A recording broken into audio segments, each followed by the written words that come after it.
음악이 영화를 만났을 때 진행의 JR입니다. 2023년 계묘년은 검은 토끼의 해입니다.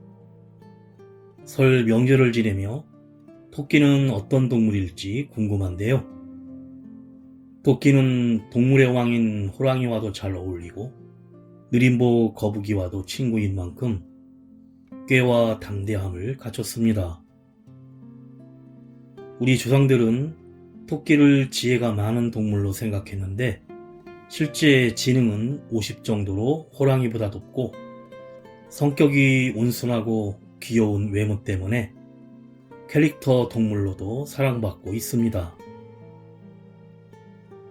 또 토끼는 새끼를 한 번에 여러 마리를 낳아 풍요와 번창, 다산의 상징이기도 합니다. 한국의 토종은 맷토끼로 회색, 갈색의 털을 갖고 있는데 집토끼와 달리 뱃속에서부터 털이 나 있는 상태로 태어나고 태어나자마자 눈을 뜹니다. 토끼의 눈이 빨간 이유는 망막에 색소가 없어서 혈관 핏빛이 보이기 때문이며 하얀색 털을 가진 토끼는 대부분 뉴질랜드 화이트종이고 잠은 눈을 뜨고 30분 정도 잔다고 하는데 항상 쫓기는 처지여서 큰 귀와 함께 움직임을 미리 알고 생존하기 위해서라고 합니다.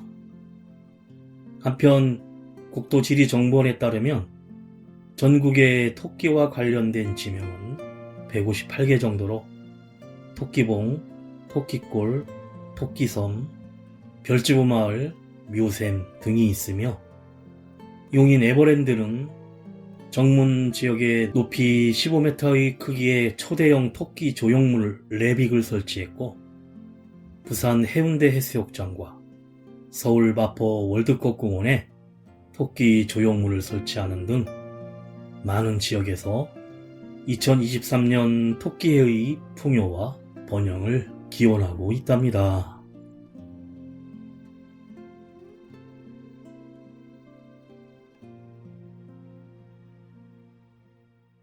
음악이 영화를 만났을 때 오늘 소개해드릴 영화는 지난 11월에 개봉한 사극 스릴러 영화 올빼미입니다. 맹인이지만 뛰어난 침술 실력을 지닌 천경수는 궁궐의 어이 이형익에게 그 재주를 인정받아 내의원으로 들어가게 됩니다. 그 무렵 병자호란으로 청에 인질로 끌려갔던 소현세자가 8년 만에 귀국을 하고 인주는 아들을 향한 반가움도 잠시 정체 모를 불안감에 휩싸이는데 그러던 어느 밤 어둠 속에서는 희미하게나마 볼 수 있는 경수가 소현세자의 죽음을 목격하게 되고 진실을 알리려 하지만 더 큰 비밀과 음모가 드러나면서 목숨이 위태로운 상황에 빠지게 됩니다. 아들의 죽음으로 인주는 광기로 변하여 폭주하기 시작하고 세자의 죽음을 목격한 경수로 인해 관련된 인물들의 민낯이 서서히 드러나기 시작합니다. 먼저 가수 손디아와 김준희가 부르는 외딴 길에서 듣고 영화 이야기 시작합니다. 너와 같이 걸어줄게 외딴 길에서 내가 함께 울어줄게 슬픔 속에서 누더기 같은 삶 속에 장미 같았던 향기 나는 너로 인해 미소 지었다. 더 높이 날고 싶어서 너를 품에 안고 더 멀리 가고 싶어서 내 미래를 위해 길었던 아픔 혼자였던 날들 되돌릴 순 없지만 함께 해주고 싶어. 너와 같이 걸어줄게 외딴 길에서 내가 함께 울어줄게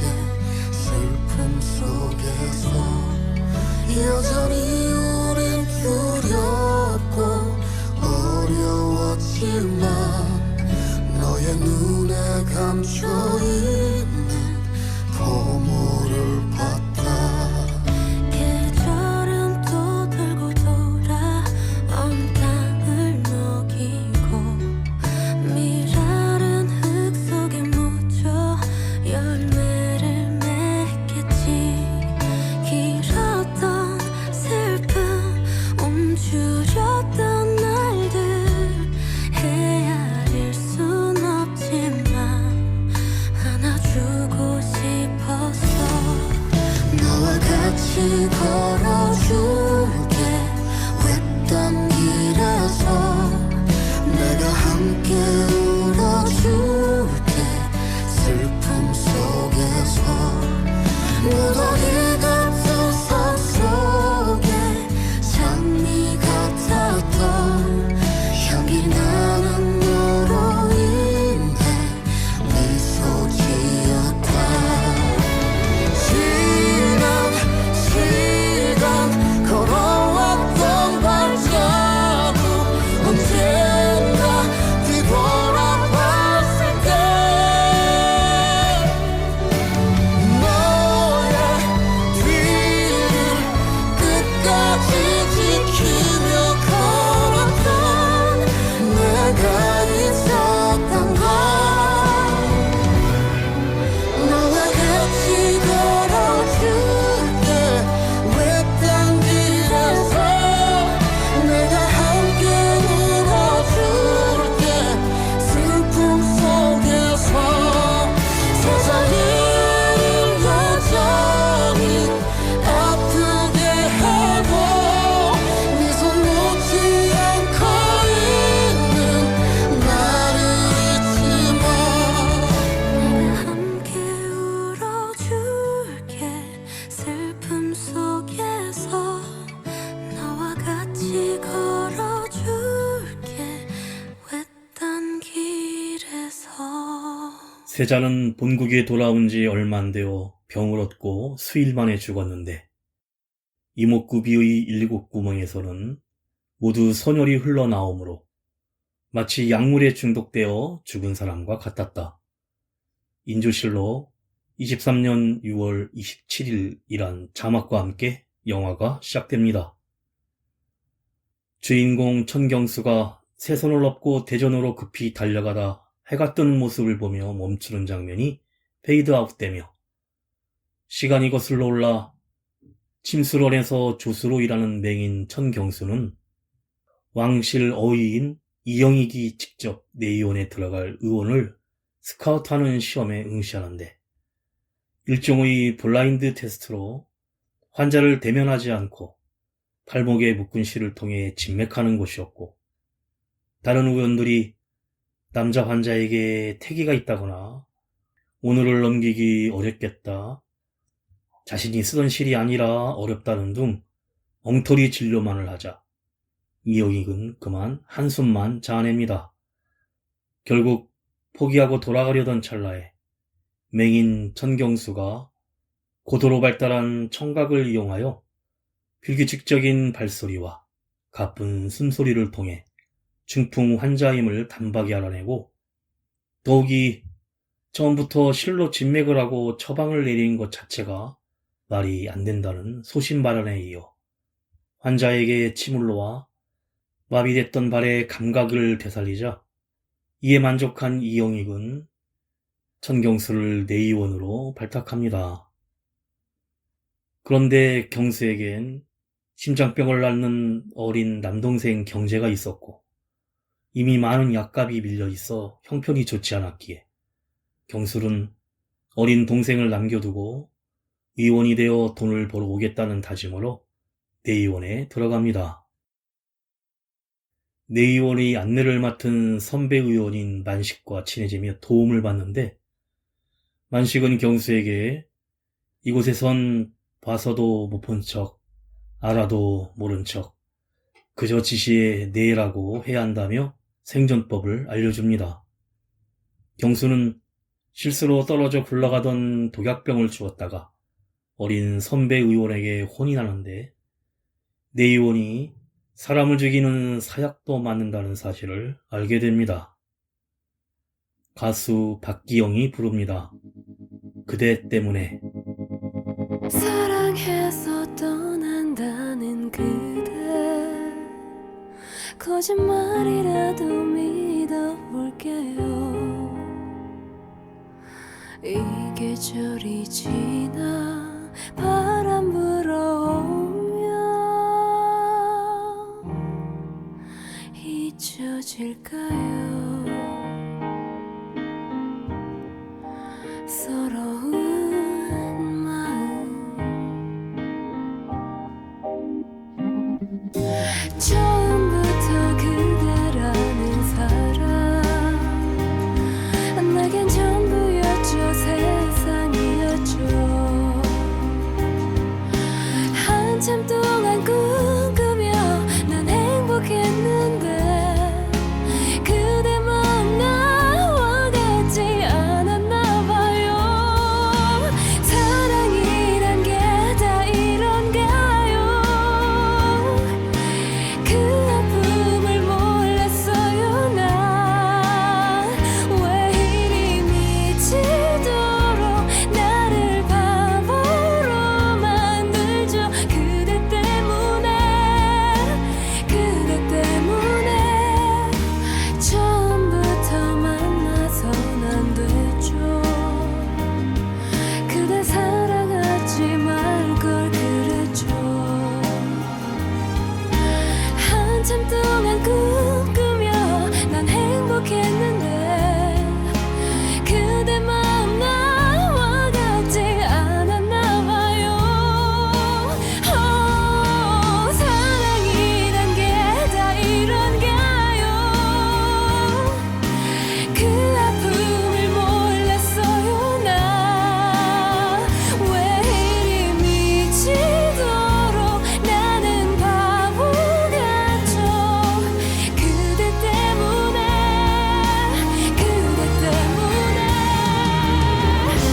떠나간 자리에 남겨진 내 모습 바보 같다면서 그대 나쁜 사람이라네요. 하지만 그대는 좋은 사람이죠. 함께 했었던 내 기억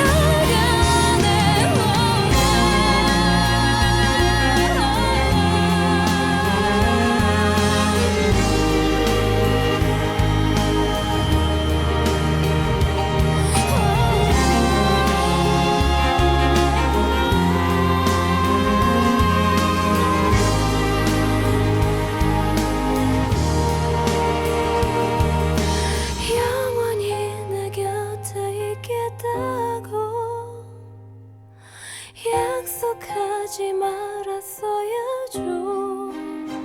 이제는 거짓말이 됐죠.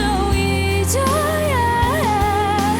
그대란 사람 다시는 없어. 사랑이란 게 다 이런가요? 그 아픔을 몰랐어요. 나 자꾸 미치도록 바보 같으네요. 그대 때문에 아파요.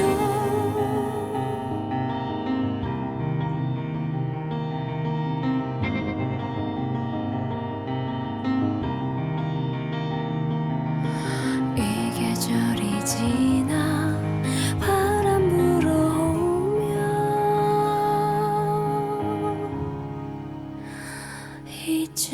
잊혀질까요?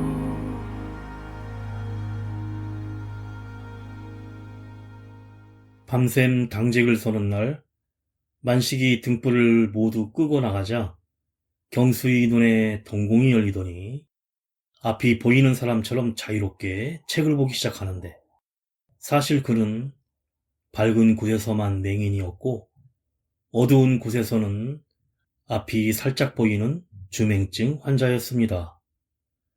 그 덕에 경수는 당직을 서면서 동생 경제에게 편지를 쓸 수도 있었고 어린 선배 의원이 괴롭히려고 약재 분류를 맡겨도 야간에 눈으로 보면서 업무를 완벽하게 처리해 놓으며 놀라게 하지만 준행증인 것은 비밀로 하여 궁에서는 모두 완전 맹인으로 알고 있습니다.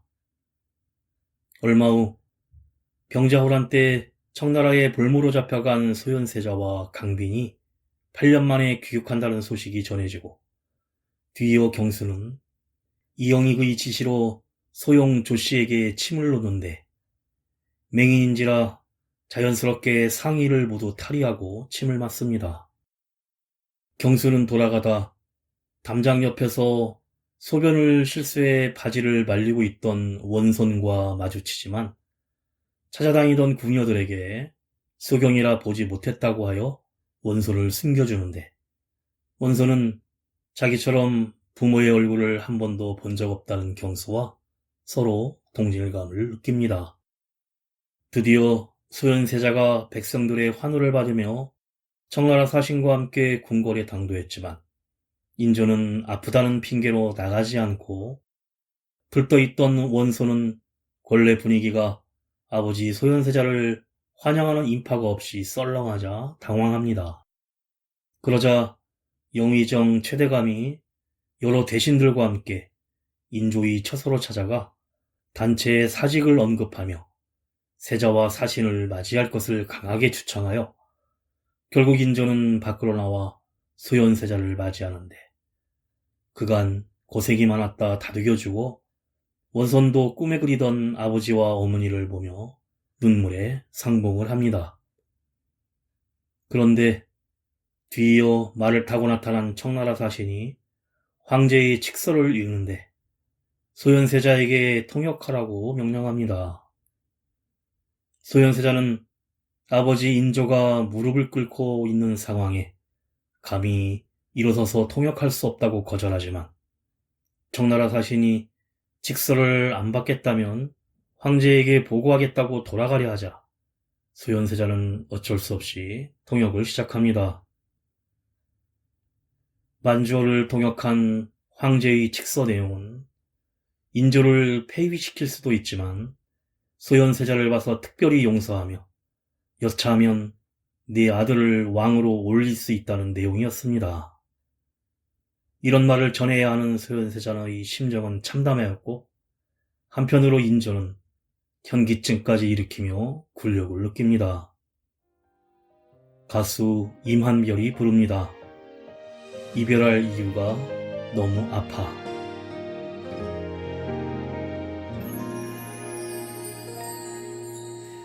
우리에게 남은 질문은 없었어. 할 말도 없고 어색한 공기에 필요 없는 말도 했어. 평소 하던 인사를 마지막으로 하던 그런 네가 미워서 웃어보았어. 이별한 이유가 너무 아파. 차라리 내 잘못이면 미안하단 말이라도 할 텐데 그러지 못해. 사랑한 이유가 너무 많아. 지울 수 없어도 또 반복될 거라 알아. 그래서 잡을 수 없어. 내일도 같이 걷자 했던 마음도 사라진 거야. 힘에 겨운 우리 여기까지인 거야. 이제 불편했던 감정도 모두 내려놓을게. 나를 사랑해줘서 고마웠었어. 이별한 이유가 너무 아파. 차라리 내 잘못이면 미안하단 말이라도 할 텐데 그러지 못해.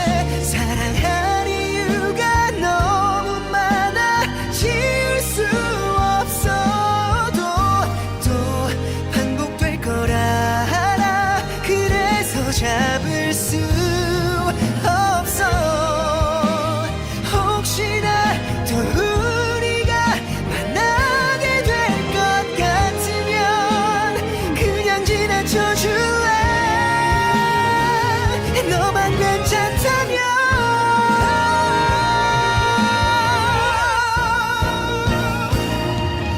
우리가 도착한 이곳에는 잊고 있던 기억들이 미소를 띄우며 잘 가라 하네. 행복했다고 너의 시간 속에 한순간은 내가 존재해서 참 기적이었다고. 넌 그런 사람이라고.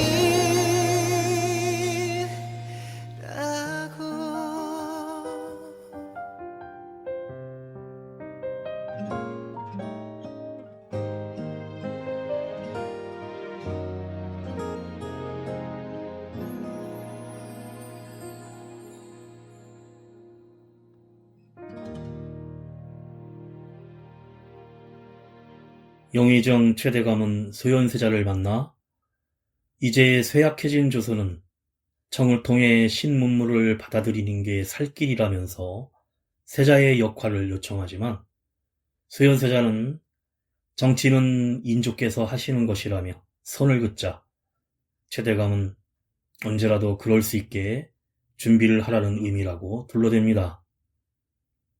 그 후 소현세자가 인조와의 만남에서 청과 화친하여 신문물을 받아들여야 한다고 설득하지만 인조는 남한산성에서의 굴욕 때문에 역정을 내고 명나라를 끝까지 섬겨야 정통성이 바로 선다며 호통을 치고는 기침을 심하게 하는 세자에게 믿을 만한 어의를 곁에 두고 치료를 잘 받으라고 권합니다.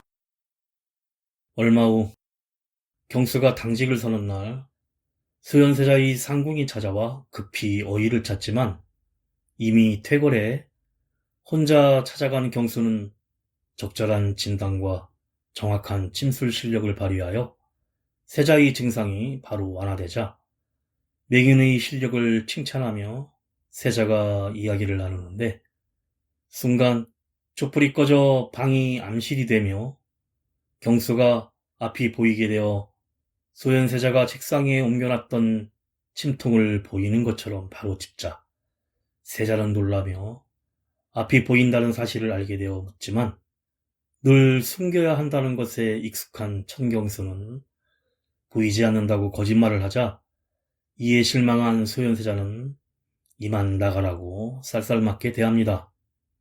황급히 나간 경수가 두고 간 동생에게 쓴 편지를 본 소현세자는 마음이 바뀌어 다시 불러 맹인이 어떻게 편지를 쓰냐고 증거를 보여주며 추궁을 하자 경수는 그제서야 자신이 주맹증이라는 사실을 털어놓는데 보이지 않는다고 한 것은 사람들은 맹인이 앞이 보인다는 것을 달갑게 여기지 않기 때문이었고 우리 같은 이들은 보고도 못 본 척 해야 한다고 설명합니다. 그리고 세자가 너무 올곧게 사셨기에 병이 생긴 것이라고 하자 소현세자는 경수에게 안 보고 사는 게 몸에 좋다고 하여 눈을 감고 살면 안 되고 그럴수록 눈을 더 크게 뜨고 살아야 한다며 동생에게 쓴 편지에 틀린 글씨가 많다면서 청에서 가져온 확대경을 선물하고 또 동생을 위한 귀한 약재도 하사합니다. 어반 자파카가 부릅니다. 그대의 고운 내 사랑.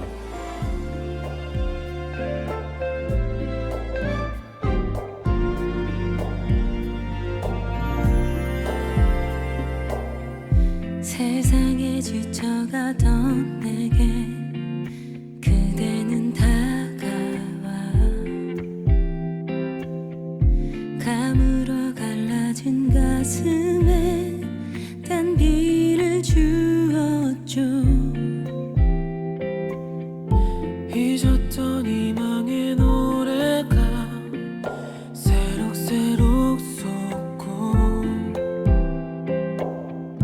그대 그리며 사는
어느 늦은 밤 소현세자의 상태가 안 좋다며 어이 이영익이 경수를 데리고 가는데 침술은 본인이 하고 경수에겐 옆에서 소현세자의 열을 식히게 명주천에 물을 적셔 전달해달라고 지시합니다. 그러던 중 경수는 명주천의 냄새가 뭔가 이상하다는 걸 깨닫고 그 순간 바람에 촛불이 꺼져 방이 암실이 되며 경수의 눈이 보이게 되는데 놀랍게도 소현세자가 눈, 코, 귀, 입, 얼굴 모든 곳에서 피를 쏟고 있었고 물을 적신 천도, 손도 피투성이인데 이영익의 침들은 모두 독약이 든 병에 담겨 있고 계속 피를 닦고 있는 모습에 충격에 빠집니다. 이때 이영익은 경수의 반응이 이상하다는 것을 눈치를 채고는 갑자기 침으로 경수의 눈을 찌를 듯이 가까이 갖다 대지만 다행히 경수가 아무 반응을 보이지 않아 위기를 넘깁니다. 이영익은 경수와 함께 소현세자의 침소를 나온 뒤 세자의 상궁에게 상태가 호전되어 이제 막 잠이 드셨으니 탕제는 아침에 드리라고 말하며 떠납니다. 돌아온 경수는 너무도 엄청난 광경을 목격한 터라 극도로 두려워하면서도 세자를 구하지 못한 죄책감에 다시 해독제를 들고 창문을 통해 소현세자의 침소에 들어가지만 이미 소현세자는 사망한 상태였습니다.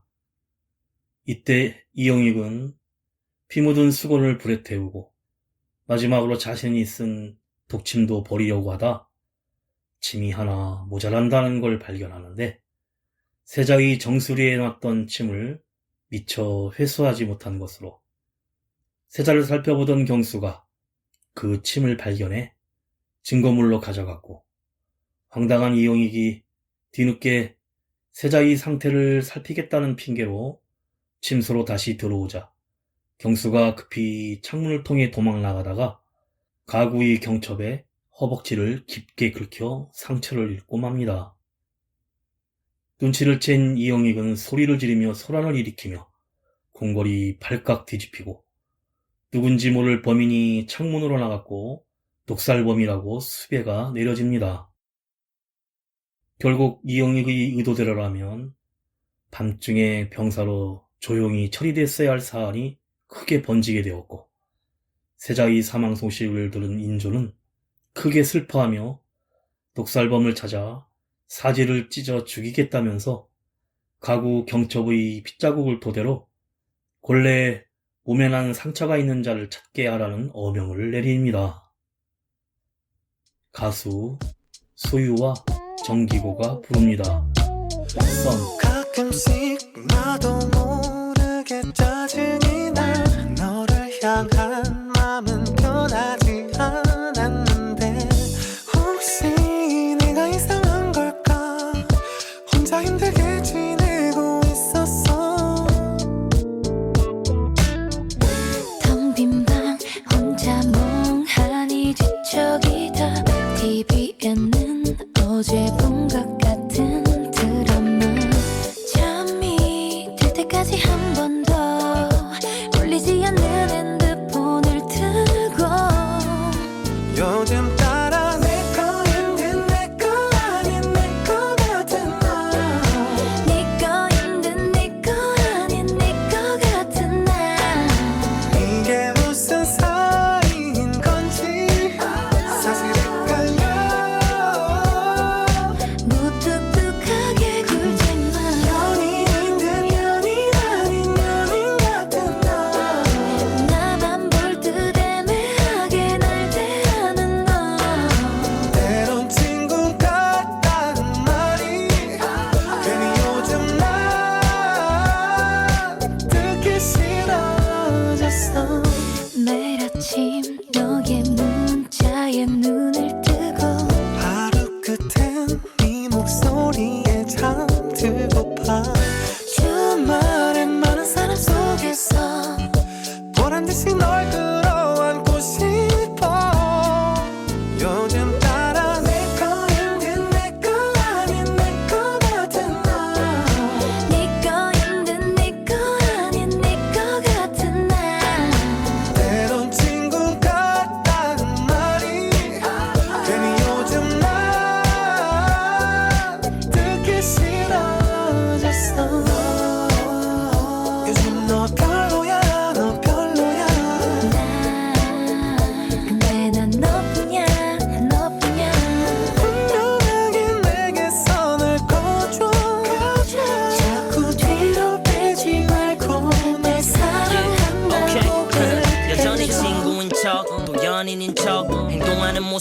전부 다 돌이켜 생각할수록 너의 진심이 더 궁금해지는 girl You're so ambiguous 난 못해 무엇도 아니 어쩌면 기적을 바라지 로또 확실한 표현을 원하지만 너의 미소 띈 표정에 잊어버리지 요즘 날 따라 그 show 내 거인 듯 내 거 아닌 내 거 같은 너 네 거인 듯네 거 아닌 네 거 같은 나 순진한 척 웃지만 말고 그만 좀 해놔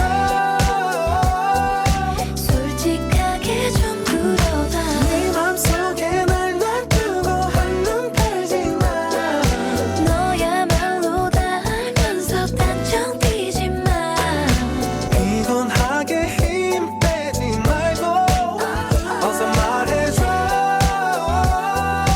사랑한단 말야 간신히 도망쳐온 경수는 이영익이 범인이다라는 내용의 투서와 독침을 함께 소현세자의 부인인 강빈의 침소에 몰래 남기려다가 들키고 마는데, 이때 경수가 꺼내 보여준 확대경을 보고는 소현세자가 믿고 있었던 사람임을 깨달아 경수의 진술을 믿기로 하며 자신이 직접 인조를 만나 고할 테니 그동안 누구에게도 잡히지 말라고 경수에게 신신당부합니다. 그런데 이때 감정이 극에 달한 인조는 구안화사 증세가 왔고 어이 이영익이 경수의 침술 실력을 알기에 치료를 명하자 경수가 인조에게 찾아가 시료를 합니다.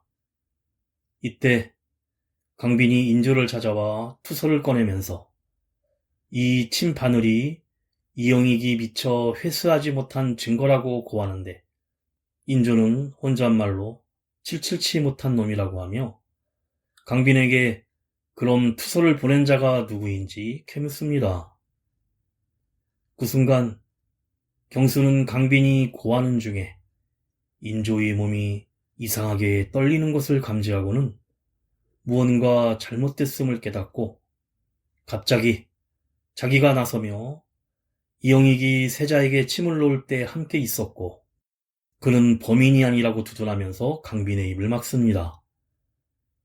결정적 증언을 해야 할 경수가 오히려 반대의 행동을 하자 강빈은 당황하고 어서 목격자가 누구인지 말하라고 다그치는 인조를 쳐다보던 강빈은 인조 뒤에서 고개를 젓는 경수의 신호를 인지해 비로소 전말을 깨닫고 말을 못하고 온몸에 치를 떨고 맙니다. 그러자 갑자기 눈치를 챈 인조가 강빈이 가져온 정복죽에 직접 독약을 타더니 김이상궁에게 강제로 먹여 죽이고는 강빈이 왕이자 시아비를 죽이려 했다고 소리를 치며 누명을 씌워 끌고 가게 합니다.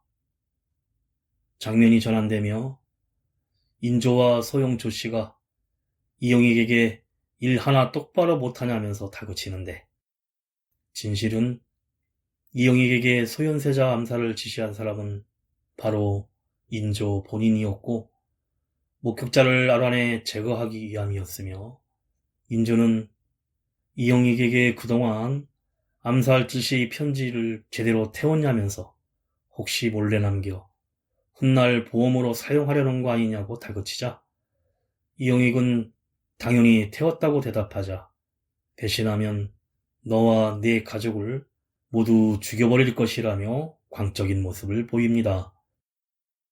한편 만식은 우연히 경수가 짚하기도 없이 뛰어가고 서랍의 약을 척척 꺼내는 모습과 허벅지에 상처도 확인하면서 그를 독살범으로 오인했으나 원손이 찾아와 강빈이 경수에게 최대감의 도움을 받으라는 말을 듣고 모든 오해가 풀려 이전에 이영익이 소용 조씨에게 비단을 하사받던 모습을 기억해내고 그게 인조가 보낸 암살 지시 편지이고 그것을 확보한다면 이 전황을 뒤집을 수 있기에 경수와 만식은 이영익의 방에서 인조의 암살 지시 편지를 찾아내 최대감에게 전달합니다.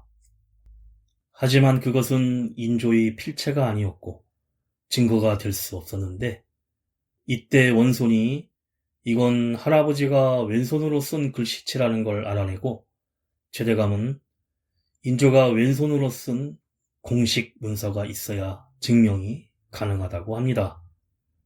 그러자 경수는 자신이 인조에게 다시 침을 놓으러 가서 오른손을 마비시킬 테니 왼손으로 쓴 공식 문서를 확보하면 된다고 제안하고 최대감은 인조의 왼손 문서를 전해받는 즉시 사병을 궁궐안에 투입하겠다고 약속합니다. 가수 에일리가 부릅니다. 보여줄게.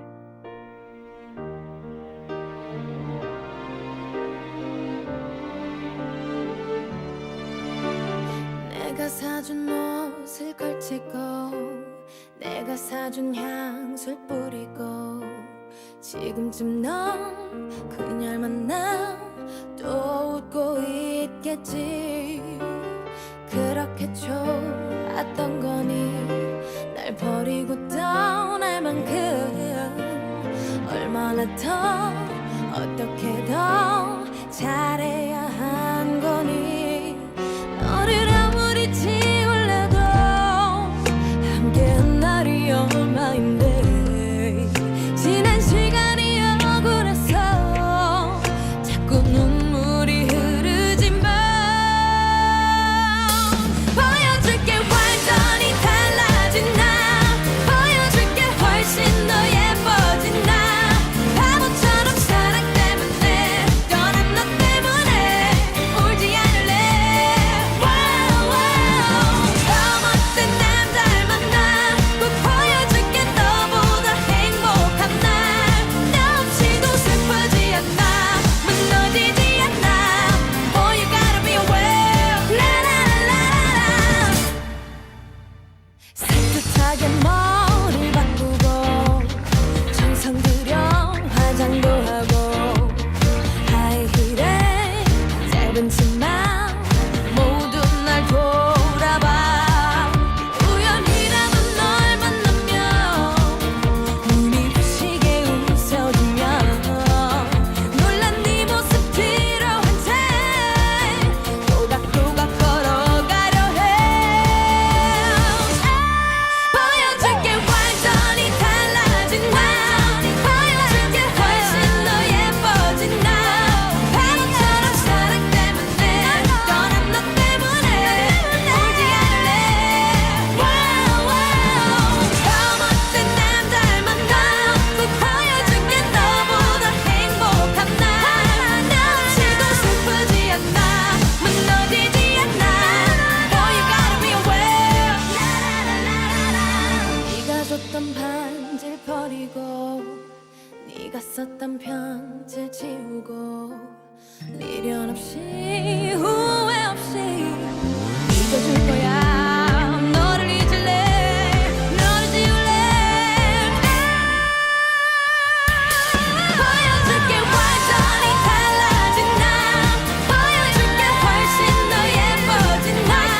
바보처럼 사랑 때문에 떠난 너 때문에 울지 않을래. 더 멋진 남자를 만나 꼭 보여줄게 너보다 행복한 날. 나 없이도 슬프지 않아 무너지지 않아. Boy you gotta be aware. 라라라라.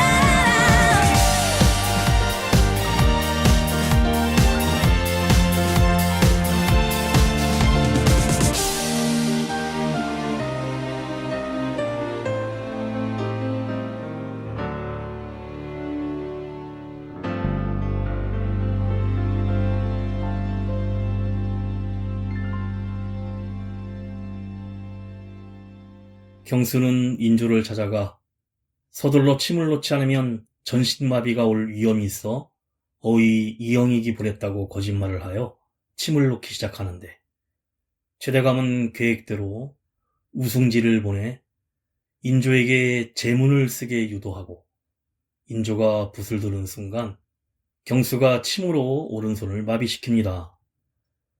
인조는 오른손에 붓이 쥐어지지 않자 짜증스러워하며 안 쓰겠다고 하지만 우승지가 계속해서 지금 제문을 전달해야 한다고 다그치자 결국 왼손으로 제문을 쓰고 옥새를 찍으려는 순간 이영익이 궁궐로 들이닥쳐 소현세자 창문 앞길에 난 발자국과 지팡이 자국을 발견하고 경수가 목격자라고 고하자 인조는 천경수의 허벅지에 상처를 발견하고는 최대감이 시켰냐며 제문을 구기려고 하는데 그 순간 경수는 대담하게도 인조의 모든 신경이 마비되는 혈에 침을 넣어 인조가 꼼짝 못하도록 만들어 문서에 직접 옥새를 찍고 챙겨 달아납니다.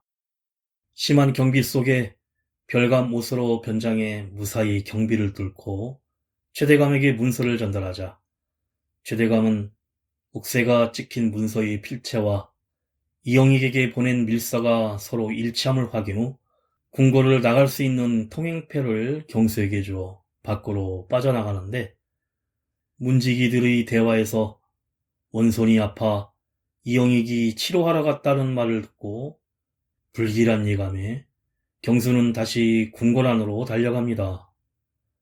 원손의 침소에 가보니 아니나 다를까 이영익은 침술로 원손을 죽이려 하고 있었고 분노한 경수는 이영익에게 달려들어 사용하던 톡침을 눈 위에 찔러 쓰러뜨리고 정신을 잃은 원손을 등에 업고서 밖으로 나갑니다. 영화의 첫 장면으로 경수는 원손을 치료할 곳을 찾아다니다 어느새 날이 밝아 해가 떠오르는 바람에 다시 앞을 볼 수 없게 되고 마는데 경수는 원손을 업은 채 떠돌다가 옥자가 있는 인정전에 당도하지만 그곳에는 인조가 있었습니다. 인조는 문서를 내놓으라며 옥자에 대한 광기 어린 집착을 보이자 이때 최대감이 들이닥치고 두 사람은 정신을 잃은 원서등과 주저앉은 경수를 내버려 둔 채 대화를 나누는데 소현세자 대신 소용 조씨의 자식으로 세자를 삼지 않고 최대감이 원하는 대군 중에 세운다는 타협안으로 결국 최대감은 인조의 폐륜을 눈감아버리고 원소는 소현세자의 복수를 할지 모르니 손을 쓰기로 결론을 내립니다. 이 모든 내용을 듣고서 절망에 빠진 경수에게 인조는 앞으로 눈 감고 조용히 살아가라고 합니다. 가수 멜로망스 장범준이 부릅니다. 고백. 달이 차고 내 마음도 차고 이대로 담아두겐 너무 안타까워 너를 향해 가는데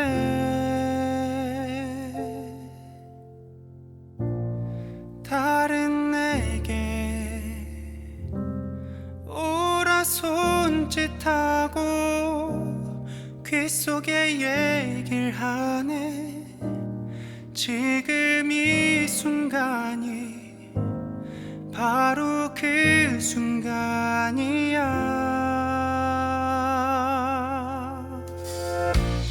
제일 맘에 드는 옷을 입고 노란 꽃 한 송이를 손에 들고 널 바라보다 그만 나도 모르게 웃어버렸네 이게 아닌데 내 맘은 이게 아닌데 널 위해 준비한 500가지 멋진 말이 남았는데 사랑한다는 그 흔한 말이 아니야 그보다 더욱더 로맨틱하고 달콤한 말을 준비했단 말야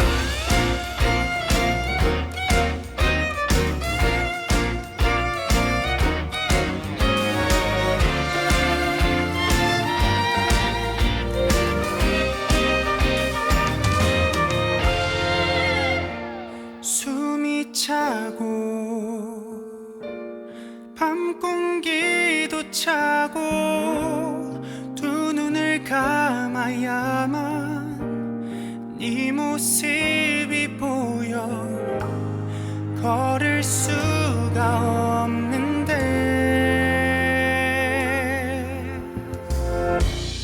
구름 위를 걷는다는 말이 과장이 아니란 걸 알게 됐어. 널 알게 된 후부터 나의 모든 건 다 달라졌어.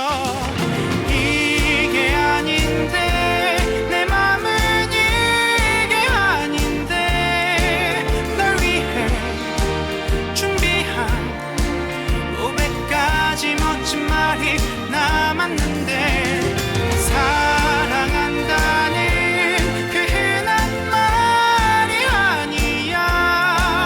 그보다 더욱더 로맨틱하고 달콤한 말을 준비했단 말야.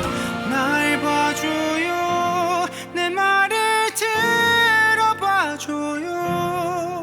아무리 생각을 하고 또 해도 믿어지지 않을 만큼 사랑해.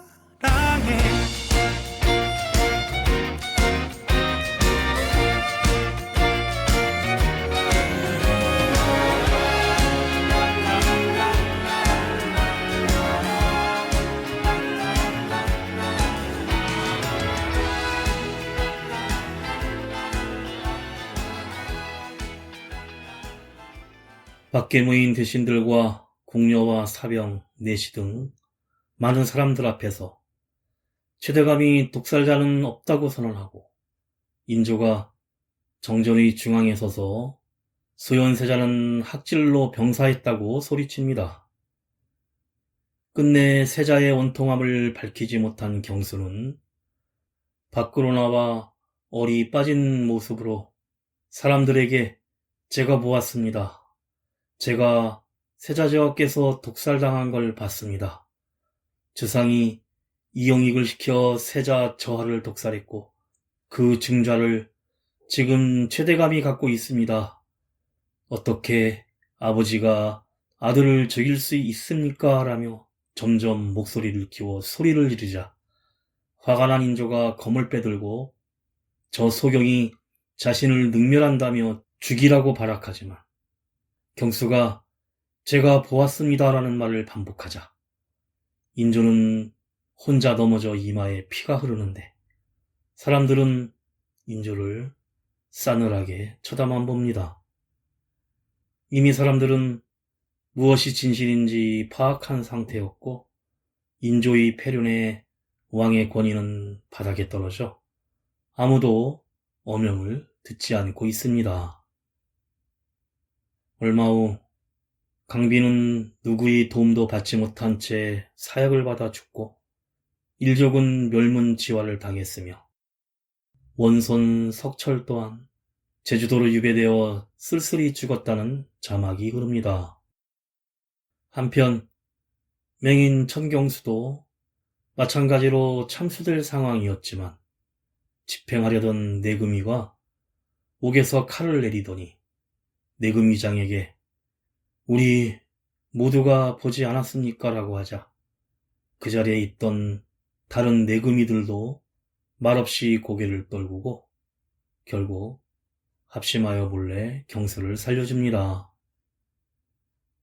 4년 후 경수는 고을에서 문정성시를 이루는 유명한 심술사로 이름을 날리고 동생 경제도 건강한 모습으로 형의 일을 도와주는데 반면 궁궐안의 인조는 아무도 없는 대전에서 계속 저놈이 날 죽이려 한다는 혼잣말을 하면서 극도의 정신병적인 모습을 보이고 있습니다.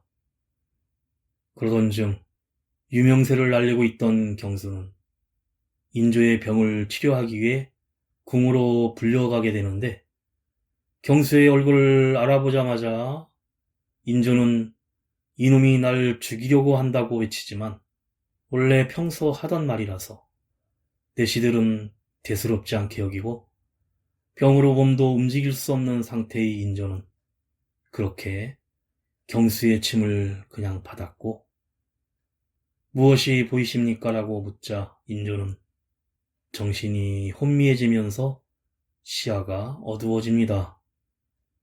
그리고 인조의 사망이 선포되고 내시가 경수에게 사인을 묻자 4년 전 인조가 소현세자를 암살하고 학질이라고 했던 것처럼 똑같이 학질이라 대답합니다.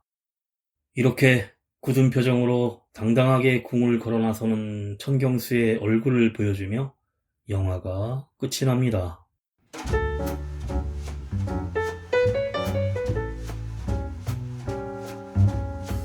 영화 올빼미는 조선 왕가의 의문사인 소현세자의 죽음에 새로운 캐릭터를 가미하여 완성한 영화입니다.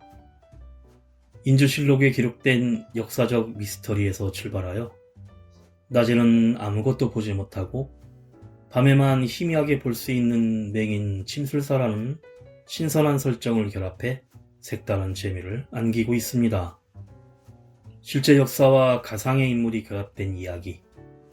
다른 한 축에는 목격자 스릴러가 있고 이 두 가지 축의 이야기를 중심에 놓고 균형을 잡으면서 끌고 나가려 노력했다는 안태진 감독의 말처럼 경수는 맹인이지만 뛰어난 침술 실력으로 어의 이영익에게 인정받아 궁에 입성하는 인물로 뜻하지 않게 세자의 죽음을 목격하고 고민 끝에 진실을 알리려고 노력하지만 더 큰 비밀과 음모가 드러나며 목숨이 위태로운 상황에 빠집니다.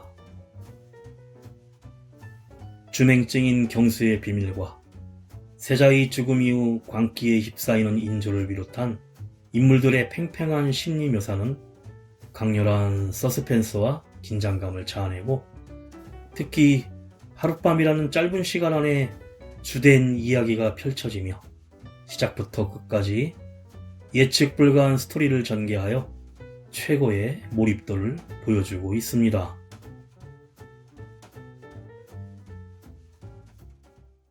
음악이 영화를 만났을 때 오늘 소개해드린 한국 사극 스릴러 영화 올빼미였는데요.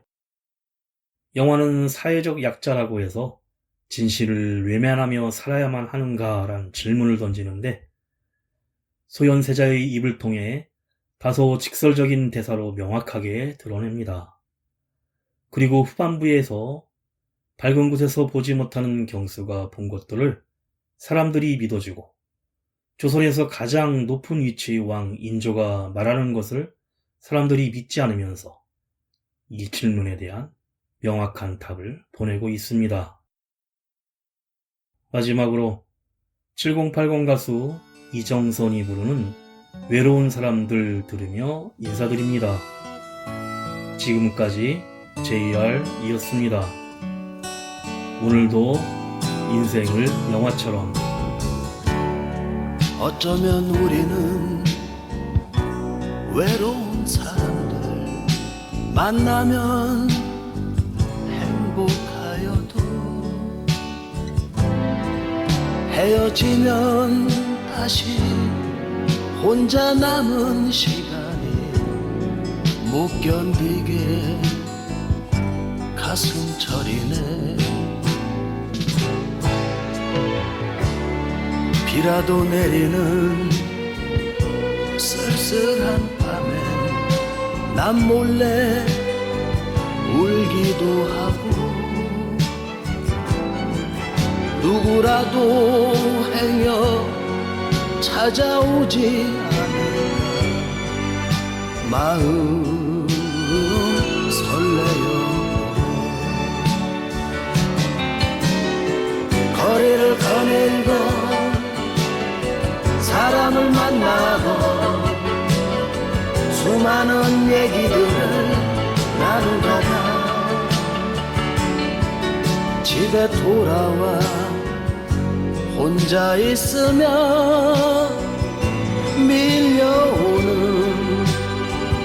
외로운 파도. 우리는 서로가 외로운 사람들 어쩌다 어렵게 만나면 헤어지기 싫어 혼자 있기 싫어서 우리 사랑을 하네.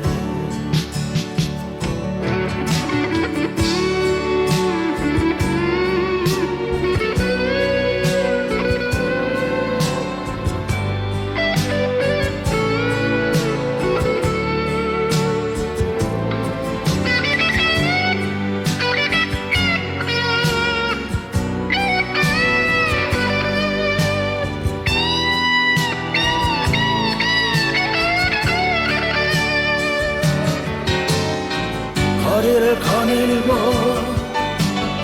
사람을 만나고 수많은 얘기들을 나누다가 집에 돌아와 혼자 있으면 밀려오는 외로운 파도.